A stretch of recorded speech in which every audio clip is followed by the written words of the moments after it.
ನಮಸ್ತೆ ಎಜಿ ನ್ಯೂಸ್ಗೆ ಸ್ವಾಗತ.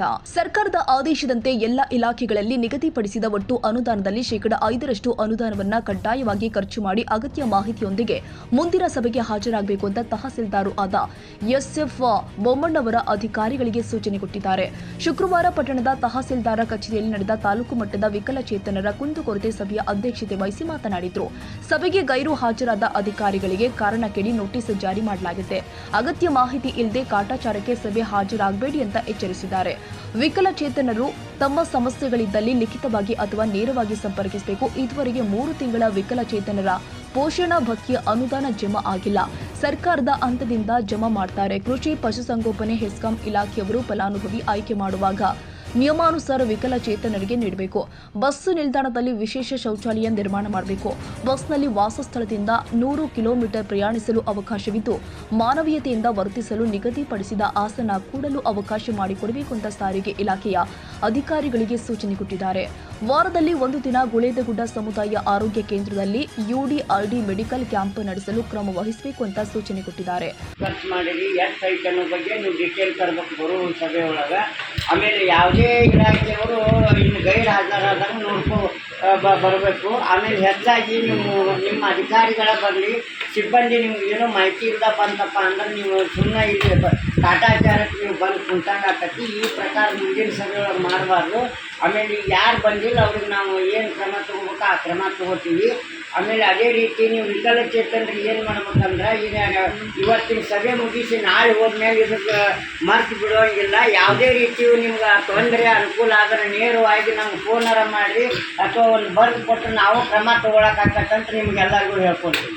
ಈಗ ನಾಳೆ ಪ್ರಯಾಣ ಮಾಡ್ಕೊಂಡು ಹೋಗಿಬಿಡ ನೀವು ಬಿಟ್ರಿ ಅವರು ಸುಮ್ಮನಾದ್ರೆ ಆ ರೀತಿ ಆಗಬಾರ್ದು.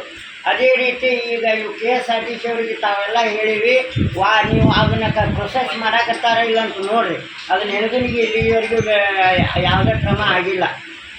ಇದ್ರ ಬಗ್ಗೆ ಕಮೌಡ್ ಬಗ್ಗೆ 1 ತಿಂಗಳು ಅವ್ರಿಗೆ ಕಾಲಾವಕಾಶ ಕೊಟ್ಟಾರ. ಆ ಪ್ರಕಾರ ಮಾಡ್ಯಾರಿಲ್ಲ ಅನ್ನೋದು ನೀವು ಸ್ವಲ್ಪ ಗಮನ ಇರಲಿ. ನಾವು ಮಾಡ್ತೀವಿ, ಅದನ್ನು ಮಾಡ್ತೀವಿ. ಆಮೇಲೆ ಇಲ್ಲಿವರೆಗೆ ನೀವು ಏನು ನಮ್ಗೆ ಸಮಸ್ಯೆ ತೊಂದರೆ ಹೇಳ್ಕೊಂಡಿರಿ ಅವನ್ನೆಲ್ಲ ನಾವು ಬಗೆಹರಿಸಿ ಪ್ರಯತ್ನ ಮಾಡಿ ಬಗೆಹರಿಸ್ತೀವಿ ಅಂತ ತಮಗೆ.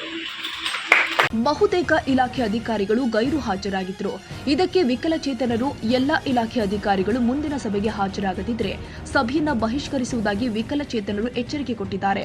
ಸಭೆಯಲ್ಲಿ ಕರವೇ ತಾಲೂಕು ಅಧ್ಯಕ್ಷ ರವಿ ಅಂಗಡಿ, ತಾಲೂಕು ವಿಕಲಚೇತನರ ಸಂಘದ ಅಧ್ಯಕ್ಷ ಹುಚ್ಚೇಶ್ ಯಂಡಿಗೇರಿ, ತಾಲೂಕು ವಿವಿಧೋದ್ದೇಶ ಕಾರ್ಯಕರ್ತ ಮಹಾಂತೇಶ್ ಪಾಟೀಲ್, ಸಂತೋಷ್ ಯರಗುಂಟಿ, SY ಹೊಸ್ಮನಿ, MA ತೋಟೆಗಾರ, ಯಮನಪ್ಪ ಕಂಬಾರ್, ಪರಶುರಾಮ್ ಕಲಾಲ, ಹುಚ್ಚಮ್ಮ ಭಂಗಿ, ಮಂಜುಳಾ ಹಡ್ಪತ್, ಕೋನವ್ವ ಭಗವತಿ, ಪ್ರವೀಣ ಅರುಹುಣಸಿ, ಸಾಗರ ಬಡಿಗೇರ, ಬೀರಪ್ಪ ಕುರಿ, AY ಅಳ್ಳೆಪ್ಪನವರ, ರಂಗಪ್ಪ ಓಣಿ, ಭೀಮಪ್ಪ ನೀಲನವರ ಸೇರಿ BCM ಮೀನುಗಾರಿಕೆ, ಶಿಕ್ಷಣ, ಕೃಷಿ, ಪಶುಪಾಲನೆ, ಪುರಸಭೆ, CDPO ಕಚೇರಿಯ ಅಧಿಕಾರಿಗಳು ಹಾಜರಿದ್ದರು. ವಿಕಲಚೇತನರ ಕುಂದುಕೊರತೆ ಸಭೆ ಪ್ರತಿ 3 ತಿಂಗಳಿಗೊಮ್ಮೆ ಜರುಗಿಸಬೇಕು. ಕಾಟಾಚಾರದ ಸಭೆ ಆಗಬಾರದು. ಸಭೆಗೆ ಹಾಜರಾಗುವವರು ಸರಿಯಾದ ಮಾಹಿತಿಯೊಂದಿಗೆ ಹಾಜರಾಗಬೇಕು.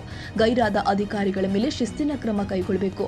ಗುಳೇದಗುಡ್ಡದಲ್ಲಿ ವಿಕಲಚೇತನರ ಸಮುದಾಯ ಭವನ ನಿರ್ಮಾಣ ಮಾಡಬೇಕು.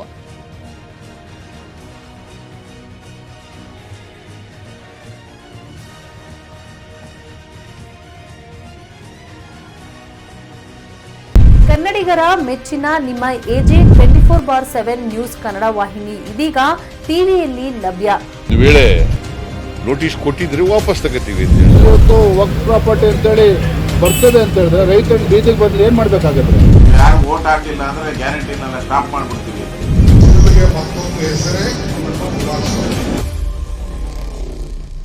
ಕರ್ನಾಟಕ ಮತ್ತು ದೇಶ ವಿದೇಶ 360 ಡಿಗ್ರಿ ಸುದ್ದಿ ಹಾಗೂ ಉತ್ತರ ಕರ್ನಾಟಕ, ಬೆಳಗಾವಿ, ಬಾಗಲಕೋಟೆ, ಧಾರವಾಡ, ಹಾವೇರಿ, ಗದಗ, ಬಿಜಾಪುರ ಜಿಲ್ಲೆಯ ಕ್ಷಣ ಕ್ಷಣದ ವಿವರವನ್ನ ಪಡೆಯುವುದಕ್ಕೆ AJ 24/7 ನ್ಯೂಸ್ ಕನ್ನಡ ವಾಹಿನಿಯನ್ನ ಲೈಕ್ ಮಾಡಿ, ವಿಡಿಯೋಗಳನ್ನ ಶೇರ್ ಮಾಡಿ, ಕಮೆಂಟ್ ಮಾಡುವ ಮೂಲಕ ನಮ್ಮ ವಾಹಿನಿಗೆ ಸಹಕಾರ ನೀಡಿ ಮತ್ತು ಚಾನೆಲ್ ಅನ್ನ ಸಬ್ಸ್ಕ್ರೈಬ್ ಮಾಡಿ. ಧನ್ಯವಾದಗಳು.